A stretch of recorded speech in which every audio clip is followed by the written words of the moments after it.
What's going on, guys? Besides here, in today's video we are going to analyze a North American player from NA, AD carry, very close to actually hit challenger. I'm gonna show you his OPGG. It's pretty insane.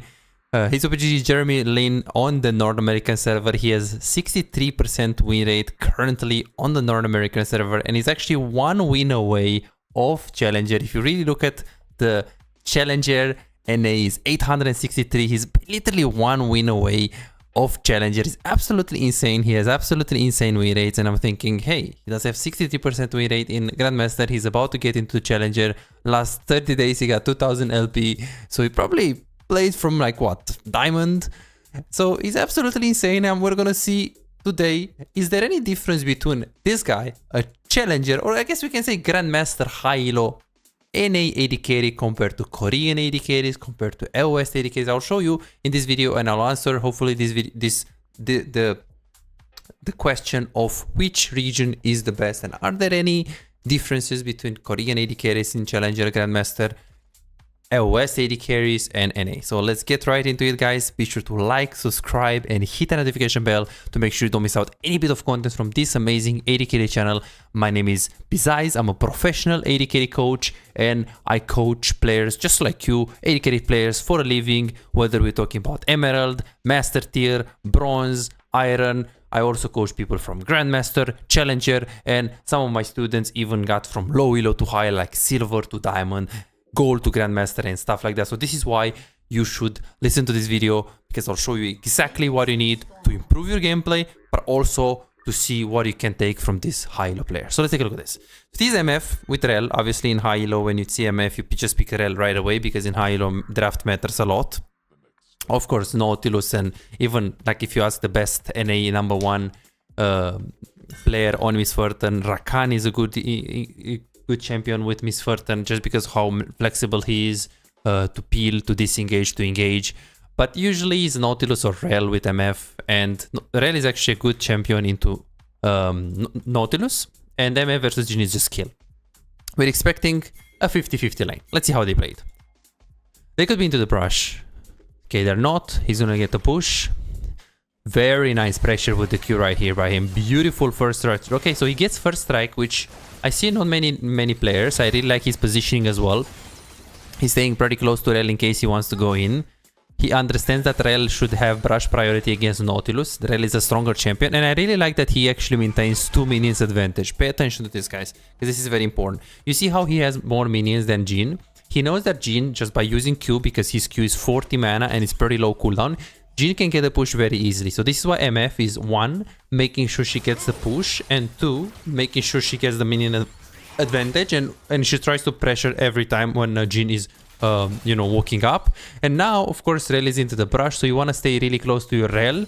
He's expecting the Nautilus hook right there, but he's also expecting the engage of Rel. Interesting that he goes for the E at level 2. This is a very interesting play, but I really love his positioning, because he's always close to Rel, but it's not enough. It's not enough for Nautilus to, you know, hook him, because he's always out of range. Beautiful. So he gets the push, he gets the CS advantage, he pressures off minions. Right now he's gonna look to slowly crush this before the next wave comes. The next wave just respawn, and then he can look for a cheater recall, or he can just look for a word, but they have a word, and it is Lee Sin. Okay, yeah, Lee Sin could actually path towards bot. He should for sure, because it's Cyan top lane. No reason to be top.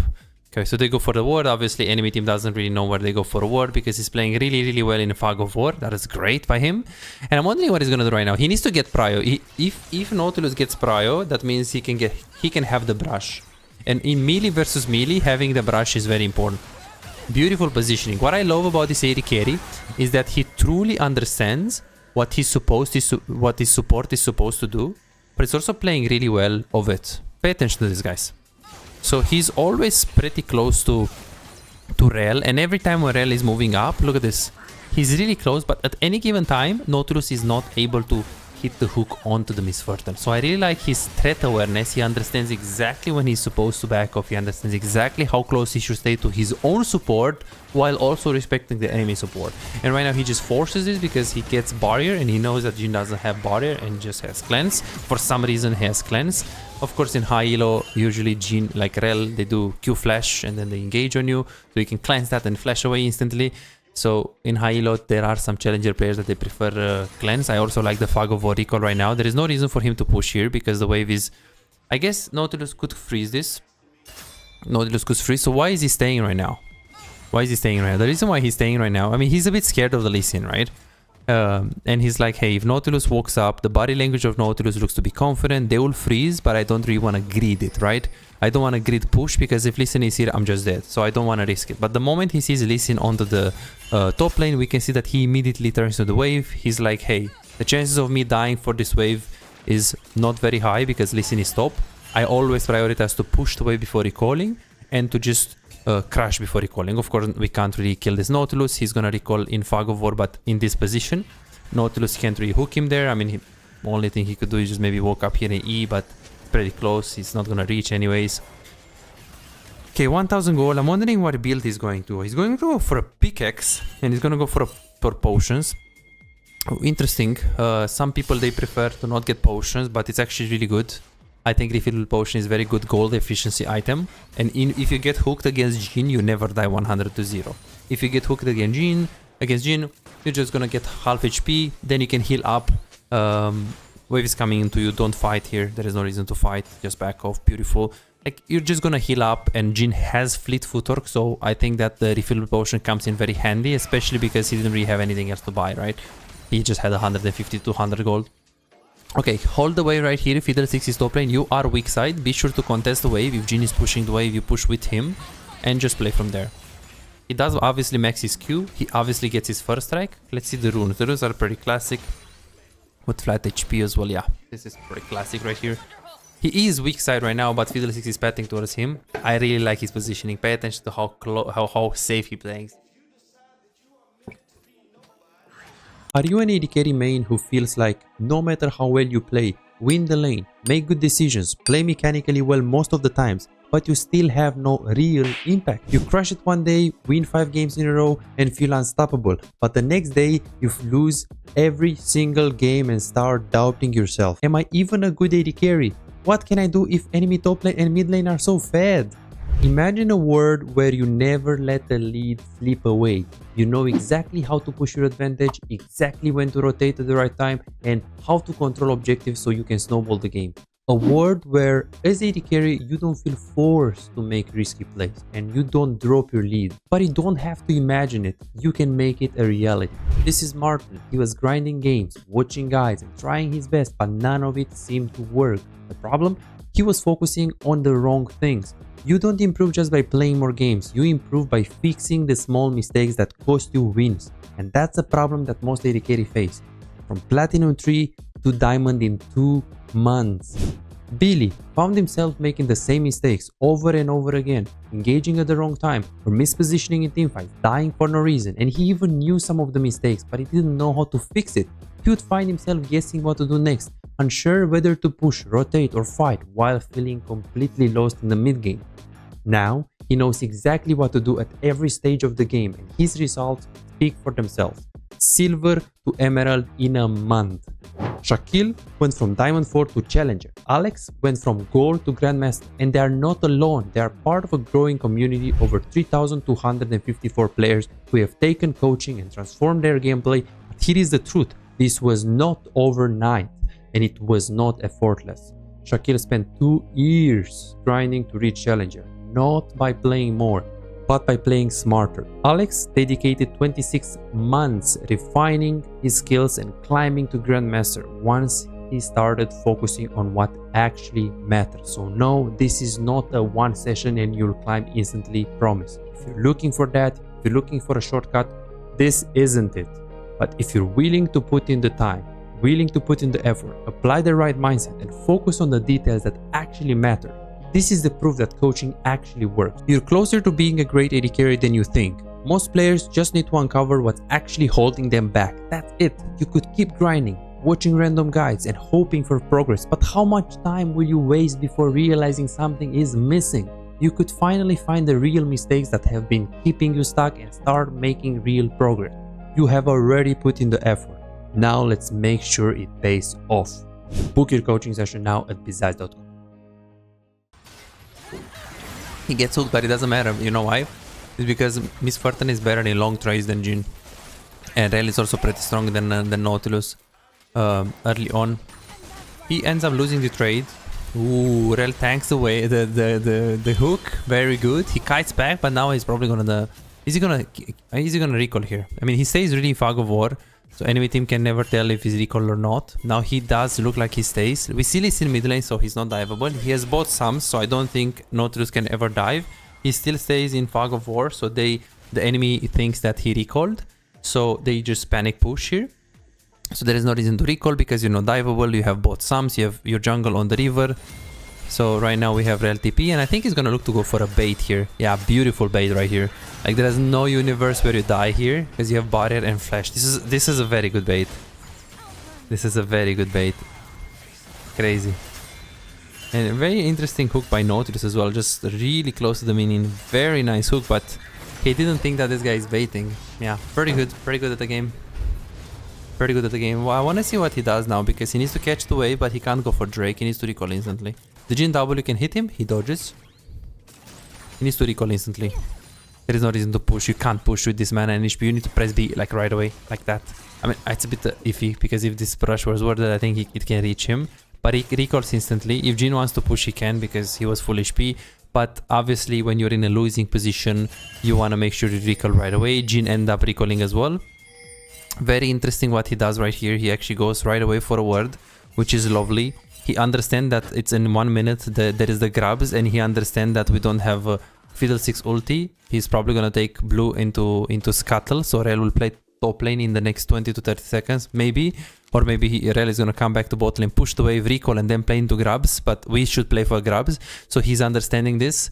And he's like, hey, if Rel is gonna let me alone, I'm gonna ward this, bro. I'm gonna ward over the wall and I'm gonna play safe. The wave is pushing into me. I'm not gonna show. I'm gonna play in Fog of War and I'm not gonna show. So I give them no chance to play on bot lane. This is very good. This is very, very good. Now Rel is patting towards bot. So I'm thinking, how is he gonna adapt to this gameplay? Because we shall still see him playing for grubs with Rel. So I think that it's probably gonna be like this wave and then Rel should recall instantly. The thing is, we don't have Fiddlesticks ult, so we're probably fine with getting one grab. So maybe Rel is not gonna commit to top lane if Nautilus doesn't commit to top lane. Could be. But the fact that he... Ooh. Very nice try right there with the ult. I guess he thought that Nautilus can stop him. Let's see. Okay, he is. Beautiful. And now it is very, very close that... very, very, very close that Nautilus actually gets the hook right there. Very, very close. And Nautilus was actually pretty good as well. QR is first with MF. But thing is, even if you don't win this, they're chunked. So what does it mean? It means they can't play the game now on bot lane. Or.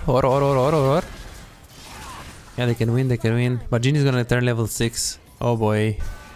Let's see. 1, 2...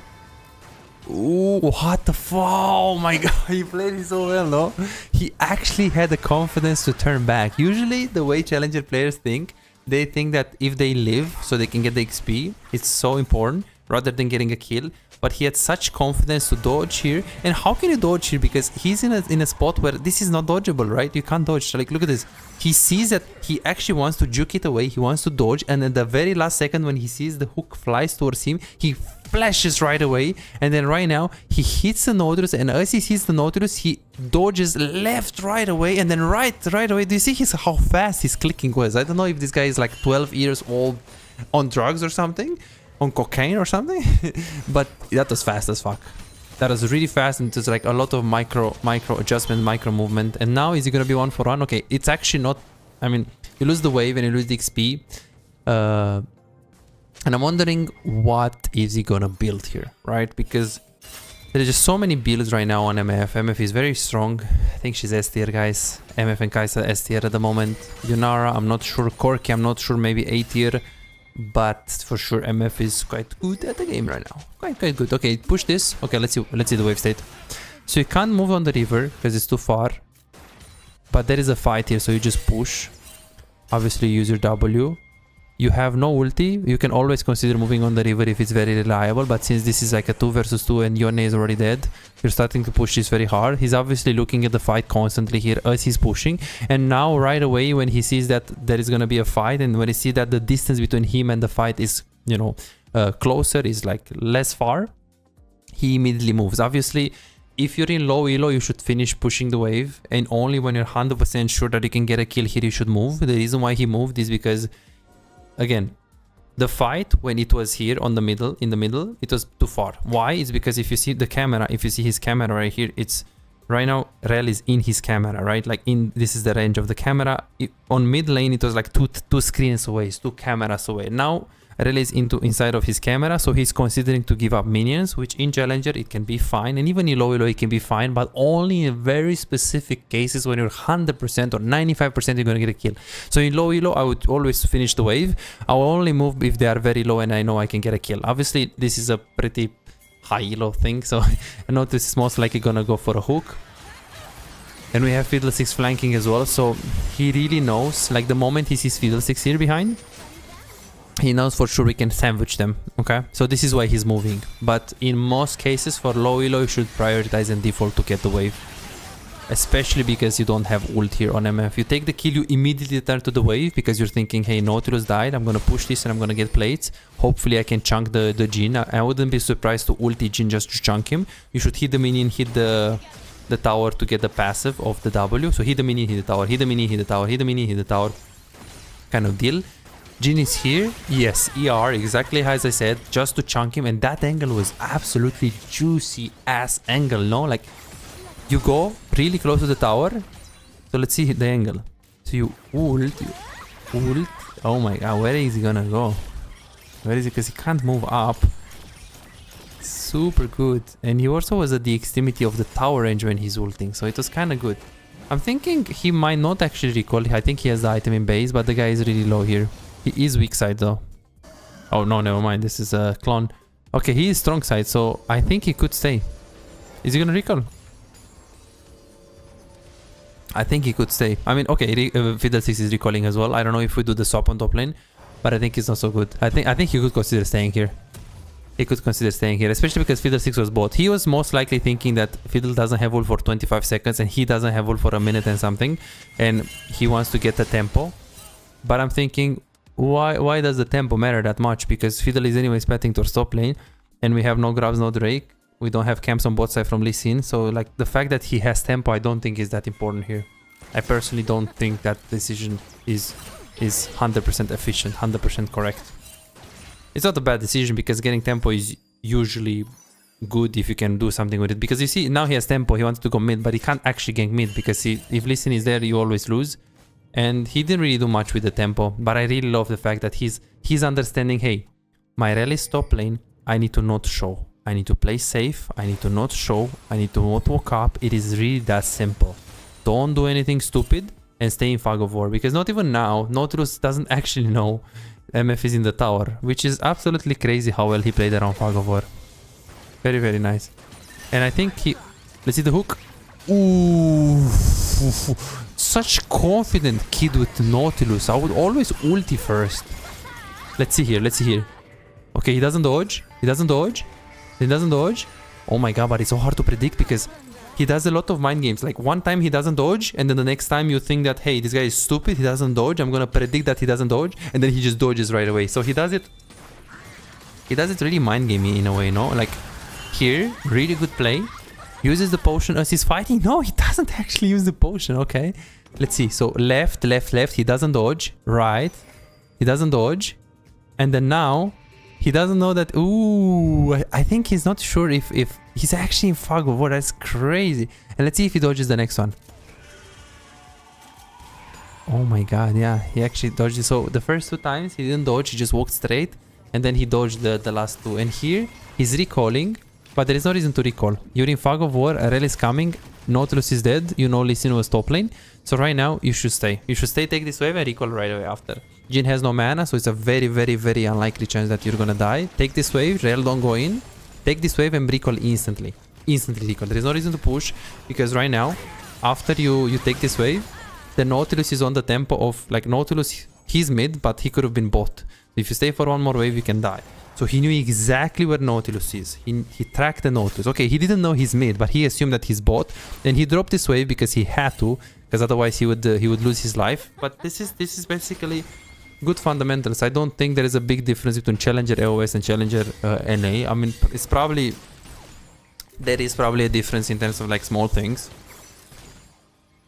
There is probably a small, yeah, there is a difference. The only thing is,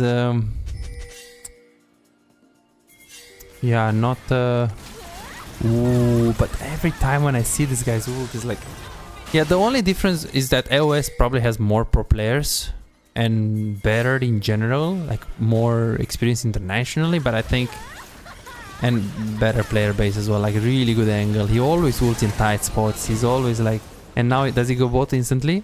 Someone has to go bot. Okay, I guess he's just gonna send you on a bot, or he takes the Drake. Does he drop the wave bot? No, he knows this is secured. Just goes bot lane, okay. Yeah, there is not much difference between Challenger AOS and Challenger NA in terms of, like, if you're looking at top class, like this guy is obviously really, really good. So I'm sure that he can get Challenger in AOS as well. But yeah, the player base in NA is significantly lower, which means, of course, it's easier to get Challenger on the server. Like, ooh, just ults the way. But it's really important, like, how well he plays 1v2. Because every time when Rel is recalling, like, if I'm Nautilus, I want to kill MF, but how can I kill? Because I don't even see her, you see? I don't even see her. And, like, if I'm Nautilus, I'm like, fuck, I need to kill this guy. I hate him. Rel is roaming, so your team is flaming you because you're not roaming. But you just don't see MF. You never see MF, so you're like, okay, if she recalled, I can't do shit here as Nautilus. I have to start moving. But the moment you move, you see that MF is in the tower. So I'm like, how the fuck do you play? Do you just ward here to see if she's in the tower? I guess you can. And MF played so respectfully because she doesn't know where is Nautilus, so she expects him to be behind him, so he just ult the wave. So he's like so good. Let's see. Yeah, he's just so good. I don't know, he just can't hit him. He just can't hit him. It's just too crazy. He just can't hit him. Yeah, really, really, really good. Really good for sure.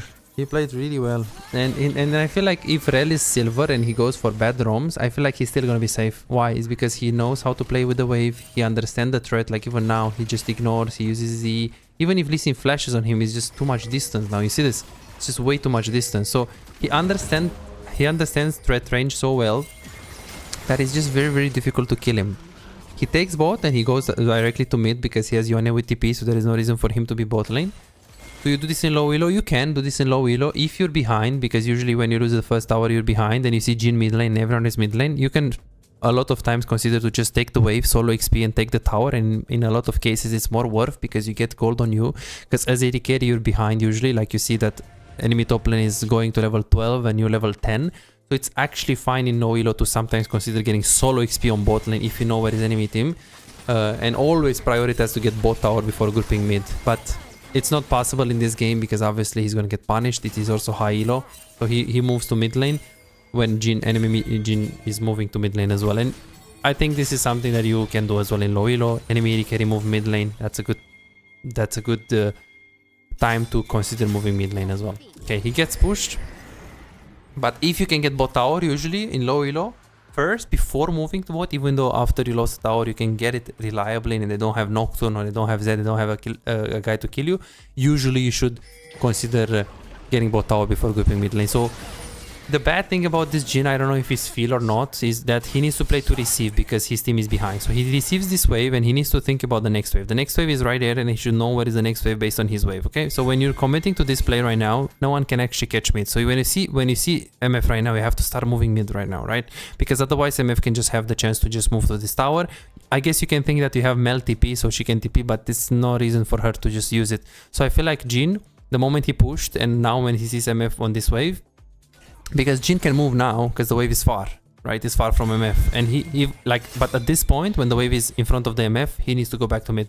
So the fact what MF did here is absolutely insane, because you push and then you just move and you have the move, and now Jin is also losing the XP. So it's not really insane in the way of being insane, but it's just the correct thing fundamentally, and it feels like Jin didn't actually follow the fundamentals here.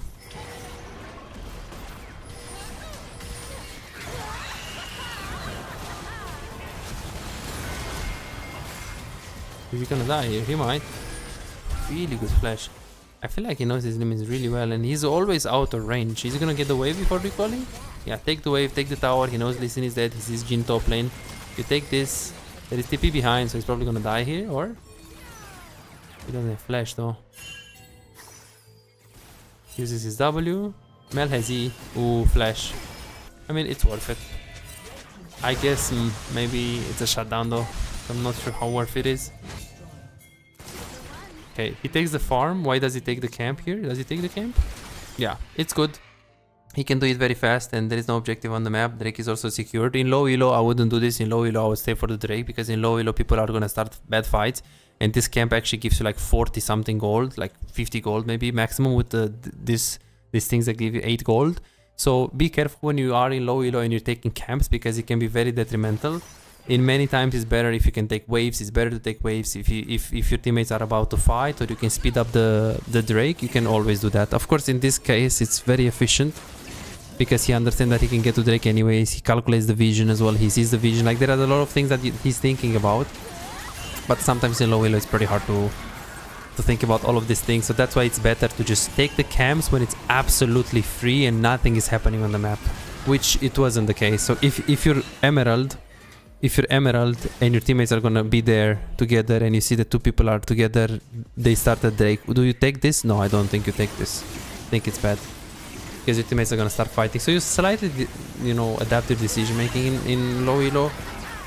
Obviously, if you can calculate and if you look at the vision and you know P6 can be fine for like 5-6 seconds, then you can do it. But again, you don't know if Cyan has TP, you don't know if Mel has TP, you don't know. You need to also look at Yone TP and Urgot TP. You need to look at all of these things to actually be able to decide whether you can take the camp or not. So this is why it's better to default to not take it if you're low elo. Yeah, okay. So I guess he goes into the pit here to kite, and there is not much counterplay. Just wanted to do as much damage as possible, and he actually focused the Jin, which is really crazy good. Really, really good.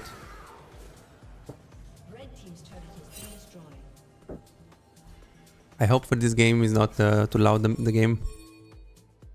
Maybe it was. So what did he go? Did he go... Actually didn't pay attention to his build. So he go, okay, Axiom Arc, first item, Collector, second item. Wow. And now he goes for, okay, that is interesting. Axiom Arc, but it makes total sense. And then mid game is you push the wave, you wait your rail to go in. And this is what I feel like it's really good for low elo people to understand. Like, you push mid, and then you want to go on Mel, but you don't engage. You slow him and look at his body language. He's really far away from, like, unless Rel goes in, he doesn't actually walk up. So he stays out of threat before the support engages. In low elo, you see a lot of low elo players. They go in, they commit, and then... Yeah, in low elo, it feels like a lot of people, they commit, and then all of a sudden they're like, oh shit, my rel didn't go in, or oh shit, my support didn't go in. I'm like, yeah, because you're not supposed to go in first.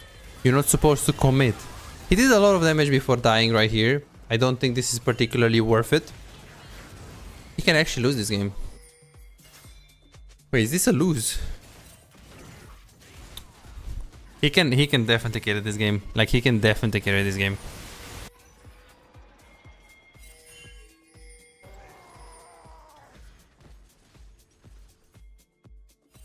Okay, so he pets towards bot lane directly. He doesn't really take the portal.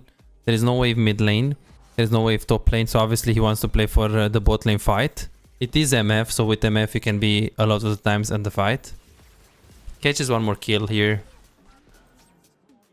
Okay, well, GG. Because they stole... Okay, I mean, they took Atakan, so it's not that bad for the enemy team, no? But this is kind of low quality game, not gonna lie. 48 kills in 22 minutes. I guess this is the thing in low elo. This is the thing in low elo. I guess not in low elo, but just simply in NA. I guess the server is it a little bit worse? Probably because of the player base, yeah. Just because less people play. Yeah, I see, yeah. I mean, there are also games in Challenger that are like low quality like this, but no, actually no. It's for sure the same. Because even in low, like in this Nautilus is Masters, for example, so it's not like top notch or anything. It is good, but when you have Challenger players and they have like Master players, yeah, of course it's gonna be a bit iffy even in AOS. So yeah, I think the servers are very similar, and I think a player like this guy will for sure reach top-notch rank also on AOS. Guys, thanks so much for watching. Hope you guys enjoyed this kind of content. Let me know if you did, and hope to see you in the next video. See you guys, and check out my Twitch because I do stream on Twitch 6 days a week with AD carry, education, and coaching. And check out my Discord as well to know when I'm streaming. And thank you so much for watching, and see you next time. Bye bye.